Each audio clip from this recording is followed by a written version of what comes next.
Ndugu zangu waandishi wa habari, habari za mchana. Kwanza niwashukuruni kwa kufika hapa makao makuu ya chama chetu, pamoja na kwamba tuliwapa taarifa ya muda mfupi, lakini tunawashukuru sana kwa kufika. Sasa kwa niaba ya Baraza la Vijana wa Chadema Taifa BAVICHA, tumewaita, tuna jambo moja mahususi, tuna jambo moja pekee ambalo tulitamani kulizungumza ili liwafikie vijana na Watanzania kwa ujumla.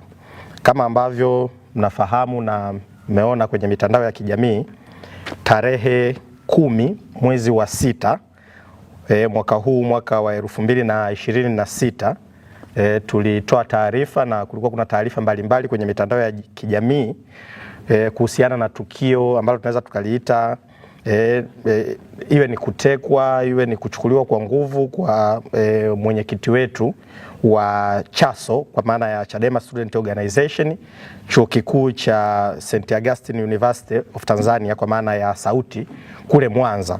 Sasa tulitoa taarifa hiyo kwa sababu hakukuwa na taarifa rasmi za kwamba waliokwenda kumchukua hasa walikuwa ni wakina nani.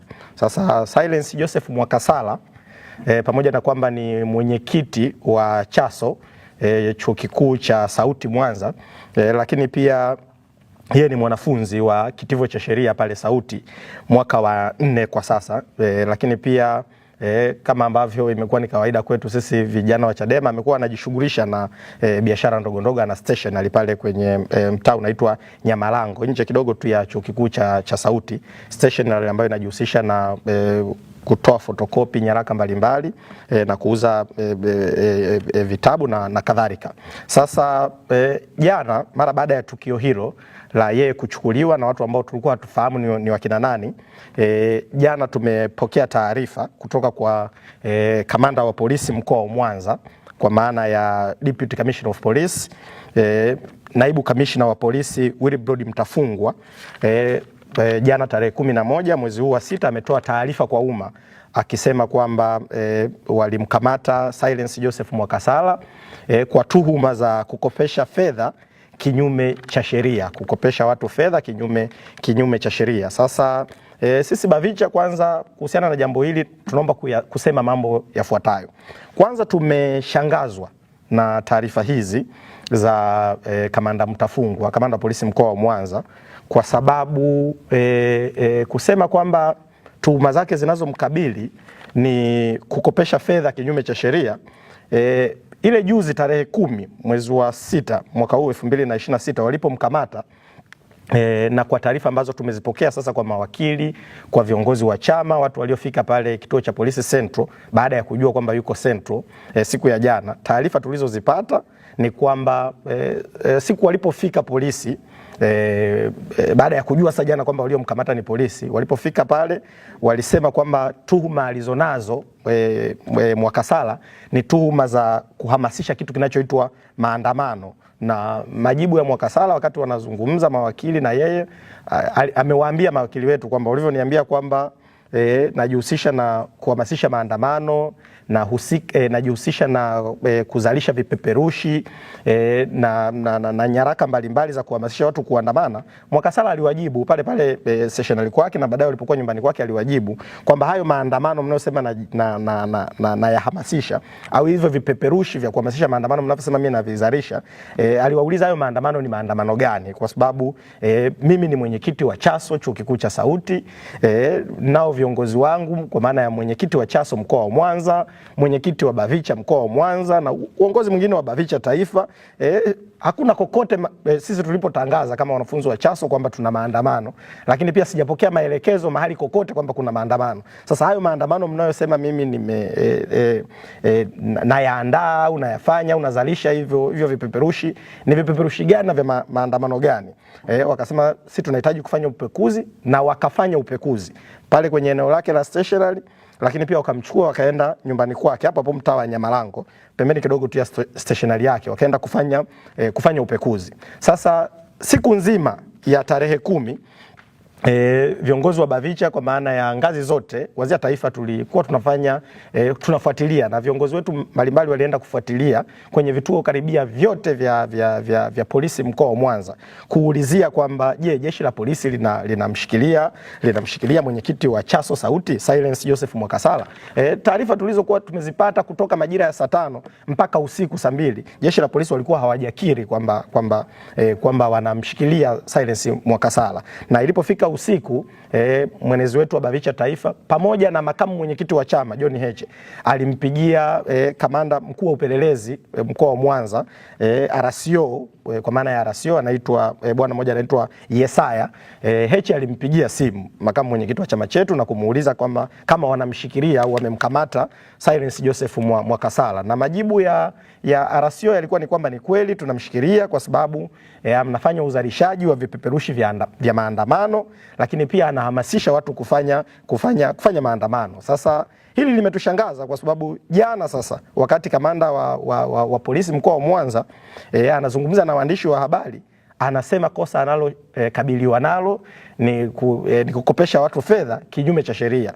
Na kwenye taifa letu huu umekuwa ni utamaduni wa kawaida sana. Sio jambo la ajabu kwenye taifa letu ukashangaa mtu anakamatwa kwa kosa la wizi wa kuku, lakini akifika polisi utashangaa anahojiwa kwa kosa la ubakaji, lakini kesho kutwa akipelekwa mahakamani sio jambo la ajabu kusikia mtu huyo amefikishwa mahakamani kwa makosa ya mauaji. Sasa mambo kama haya ni mambo ambayo yanaliondolea kabisa jeshi la polisi imani kwa Tanzania, yanaongeza sintofahamu na yanaongeza chuki kwa kiwango kikubwa. Kwa na sisi BAVICHA hatutashangaa, tunaamini kabisa kwamba kesho na kesho kutwa Mwakasala anaweza akafikishwa mahakamani, pamoja na kwamba alikamatwa kwa kosa wanalosema anasambaza vipeperushi vya maandamano, amekamatwa kwa kosa la kuhamasisha maandamano, lakini amefika polisi na afande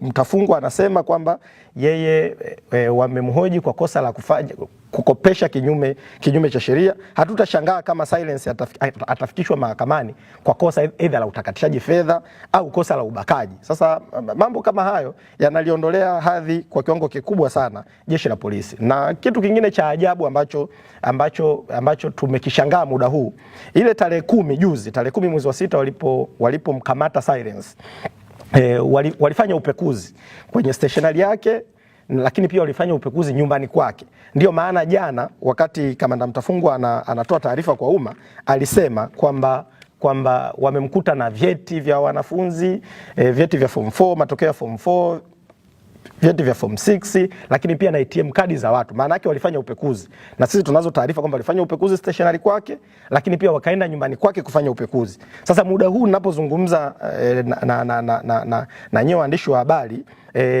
dakika chache zilizopita mchana huu kule Mwanza, jeshi la polisi pia mkoa wa Mwanza wamerudi tena nyumbani kwa Silence Mwakasala na kufanya upekuzi kwa mara nyingine.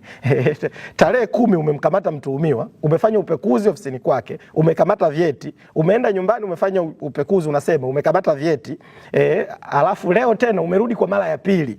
Sasa hizi sio kanuni za upelelezi, na sisi tunajua kwa nini wamefanya hivyo. Kitendo hicho kisheria tunaweza tukakisema ni kama umeutanguliza mbele, halafu farasi yuko nyuma, unategemea kwamba huyo farasi atauvuta mkokoteni kwenda mbele.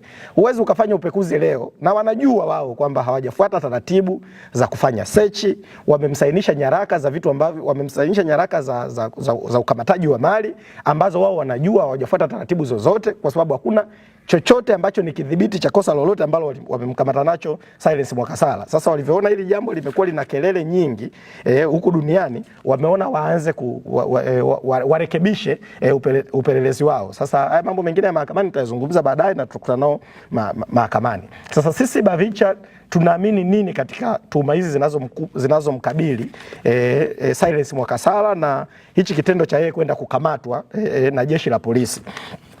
Kwanza sisi tunachokiamini ni kwamba hizi ni tuhuma ambazo zimeandaliwa na vijana wa UVCCM, vijana wa UVCCM chuo kikuu cha Sauti, na vijana wa UVCCM kwa maana ya jumuiya ya vijana wa Chama cha Mapinduzi mkoa wa Mwanza, kwa sababu kwa siku za karibuni vijana wa Chaso wamekuwa wanajenga hoja na chama chetu kimehuisha kwa kweli siasa za wanafunzi wa vyuo vikuu. Sasa wenzetu bahati mbaya hawajui kwamba hoja huwa inajibiwa na hoja iliyo bora zaidi.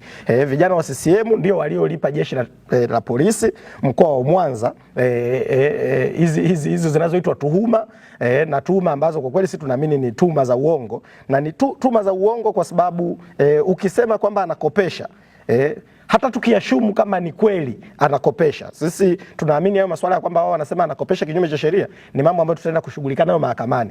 Lakini hata kama tukijaribu kuamini kwamba ni kweli alikuwa anakopesha, ni lazima tujiulize alikuwa anamkopesha nani? Je, ana mikataba ya kukopesha au watu walioenda kukopeshwa na Cyrus wana makubaliano yoyote? Kunao mkataba wa kuthibitisha kweli alikuwa anawakopesha? Na je, kwa nini mkae na huyu kijana masaa 8 bila kumpa haki yake ya msingi, bila kumwambia awape taarifa ndugu zake, awape taarifa mawakili zake, awape taarifa viongozi wengine? Kwa nini mmekaa naye huko gizani? Hatujui mnafanya naye nini. Kwa nini mlipofika pale hamjajitambulisha? Nyie ni wakina nani? Mnatokea wapi? Na mpe mtu haki zake za msingi. Sasa ukisema amekopeshwa, hao waliokopeshwa ni wakina nani? Je, wao ndio waliokuja kulalamika polisi kwamba huyu mtu aidha ametuibia vyeti vyetu, anatukopesha mikopo kwa kinyume cha taratibu? Je, hayo yote kwa nini hamjayasema? Na sisi tunafahamu, na nitumie pia fursa hii kuwaelekeza viongozi wa Chaso mkoa wa Mwanza kwamba tunafahamu tuhuma hizi ni tuhuma za kisiasa kwa ajili ya kumrudisha nyuma mwenyekiti wa Chadema Student Organization mkoa wa Mwanza. Sasa tutumie fursa hii kuwaelekeza, na tumeshawaelekeza tayari viongozi wa Chaso mkoa wa Mwanza, lakini viongozi wa Bavicha. Tumefanya utafiti, tunawafahamu kama jambo hili ni kosa. Wanaofanya biashara hiyo ya kukopesha watu fedha wanajulikana. Wanafunzi wa chuo kikuu cha Sauti wanawajua wanaofanya biashara hizi. Sio Silence Mwakasala. Hilo la Mwakasala tutamalizana nalo mahakamani. Tunawaelekeza viongozi wa Chaso mkoa wa Mwanza na viongozi wa Bavicha mkoa wa Mwanza wampelekea RPC, kamanda wa polisi mkoa wa Mwanza, majina na watu wanaofanya biashara za jambo hili mkoa wa Mwanza, kama kweli wanaamini jambo hilo ni kosa, kwa sababu wanafahamika na wengi wao ni vijana wa UVCCM ndio wanaofanya hizi biashara. Kwa hiyo wao wanatumia tekniki hii ya kutaka kumnyamazisha mwenyekiti wa Chadema Student Organization mkoa wa Mwanza. Lakini pia kama umekuta vyeti vya wanafunzi viko mahali, kama kweli hivyo vyeti kweli ni vyeti vya wanafunzi, kwa sababu jambo la kuthibitisha kama kweli hivyo venyewe vinavyoitwa vyeti walimkuta navyo Mwakasala ni jambo ambalo tutaenda kulithibitisha mahakamani. Lakini pia ili tuamini kweli hivyo vyeti vilikutwa na Mwakasala, isije kawa polisi wao ndio walienda na hivyo vyeti kwa Mwakasala, kwa sababu kama umetuambia kosa lake ni kuhamasisha maandamano, leo unasema anafanya biashara kinyume cha sheria, na hilo kosa la maandamano umeliacha tayari.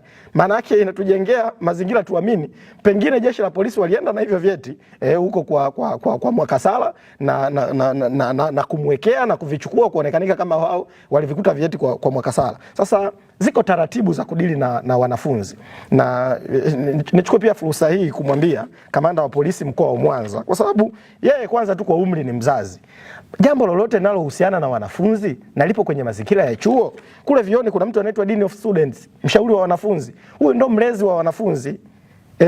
Kama kuna jambo lolote linahusu wanafunzi, umekuta vyeti vya wanafunzi viko kwa mwanafunzi mwenzao mwingine, kwa akili tu ya kawaida kibinadamu, yani wewe kama mzazi na hawa ni watoto wako vioni, ulikuwa unapaswa kwanza kumshirikisha mshauri wa wanafunzi kujua kwanza, je, hivyo vyeti ambavyo tumemkuta navyo, je, ni vyeti vya wanafunzi wengine kweli wa pale kwenye chuo kikuu cha Sauti, ili ujiridhishe na ujue kama kweli wameenda kukopa. Huwa wanaenda kukopa, ni kweli wameenda kukopa, na wao wanasemaje walienda kukopa, kwa sababu masuala haya ya kisheria ya kuhusu mtu kukopesha ni mjadala mrefu sana wa kisheria ambao baadaye kama jambo hili litafika mahakamani tutaenda kulijadili. Sio kosa mtu kumkopesha mtu, huku mtaani kwenye mazingira ya kawaida watu tunakopeshana. Sasa ili liwe kosa linategemeana, aidha umemkopesha mtu kwa riba au hujamkopesha kwa riba, aidha wewe una leseni ya kufanya biashara au hauna hiyo leseni ya kufanya biashara. Na tunafahamu huko mtaani hizi microfinance benki hivi vitaasisi vya kukopesha watu benki viko vingi, na watu wengi wanatoa dhamana, wanaacha vyeti vyao, wanaacha kadi zao za benki. Haya mambo huko mtaani yapo kwa kiwango kikubwa na ni mambo ya kawaida. Ndio maana sisi wito wetu kila siku kwamba tatizo la msingi linalopaswa kutatuliwa kwenye taifa hili ni umaskini wa watu, ni ugumu wa maisha. Lakini mkijidanganya mkaanza kuhangaika na vitu vidogo vidogo na haya mambo madogo madogo, mtaumiza watu wengi sana huko, kwa sababu sisi tunafahamu na hilo linafahamika. Ukitaka kujua jambo hili ni la kawaida, kamanda wa polisi mkoa wa Mwanza leo itisha paredi, itisha gwaride hapo la askari wako wa polisi. Halafu waambie kila mmoja aje na kadi yake ya benki. Uone kama utawakuta watatu ndio wanao, halafu maelfu hawana hizo kadi za benki. Hawana hizo kadi za benki kwa sababu wanazitumia kwenda kukopa. Mshahara wa nafasi za chini kama mtu kama polisi hauwezi kuzidi tarehe 10, tarehe 15. Wanaenda kwenye maduka ya mangi, wanaenda kwenye vioski, wanaenda kwenye wafanyabiashara mbalimbali, wanaacha kadi zao za benki, wanaazimishwa pesa. Sasa mambo kama haya tunapaswa kama taifa kutatua changamoto za msingi.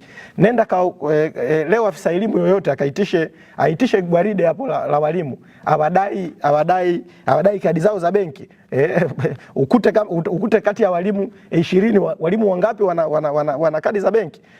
Maisha ni magumu, watu wanalipwa mishahara midogo, na hata vioni mambo haya yapo kwa kiwango kikubwa. Ndio maana sisi tumesema viongozi wa Chaso wapelekeni watu halisi wanaofanya biashara hizo huko hapo Sauti na mkoa wa Mwanza. Sasa mambo hayo RPC unaweza ukaa huyafahamu kwa sababu pengine wewe kwa cheo chako unaweza ukawa wewe huendi kwenye duka la mangi ukakopa, kwa sababu wewe ni naibu kamishna wa polisi, cheo chako ni kikubwa, kamanda wa polisi mkoa wa Mwanza, lakini mambo haya wanayafanya mpaka askari wako wa kawaida huko mitaani. Kwa hiyo tunashangaa kuona jeshi la polisi linahangaika na haya mambo ambayo kwa kweli tunaweza tukayasema ni mambo madogo na hayapaswi kabisa watu kuhangaika nayo. Sasa msimamo wetu sisi Bavicha ni nini? Bavicha sisi tumeazimia mambo yafuatayo. Kwanza, tutampa uwakilishi wa kisheria kama ambavyo tumeshafanya hivyo. Tutampa uwakilishi wa kisheria, na nitumie fursa hii kwanza kuwashukuru mawakili wetu wote wa chama walioko mkoa wa Mwanza. Toka siku ambayo tumepata taarifa Silence Mwakasala amekamatwa na jeshi la polisi kwa kulifuatilia swala hili la Silence kwenye vituo mbalimbali vya polisi. Kwa hiyo nichukue fursa hii kuwaambia vijana wa Chaso na vijana wa Bavicha kwamba mara zote sisi tutasimama kwenye kosa lolote, kwenye tuhuma yoyote ambayo tunaamini tuhuma hiyo itakuwa ni ya uongo, ya kuturudisha vijana nyuma katika mapambano yetu ya kudai uhuru, haki na demokrasia ya kweli kwenye taifa letu. Kwa hiyo nichukue fursa hii kuwashukuru mawakili wetu walioko kule mkoa wa Mwanza, lakini kipekee pia niwashukuru mtandao wa watetezi wa haki za binadamu Tanzania, kwa maana ya Tanzania Human Rights Defenders Coalition, kwa kumtuma wakili wao ambaye ni advocate Jestil Kadaraja kule Mwanza, ambaye ameshiriki muda wote kuhakikisha anampa uwakilishi wa kisheria mwenyekiti wa Chaso Silence Mwakasala. Kwa hiyo tunawashukuru sana ndugu zetu wa THRDC kwa ushirikiano wao kwa kutoa huo msaada wa kisheria kupitia wakili Jestil Kadaraja, lakini pia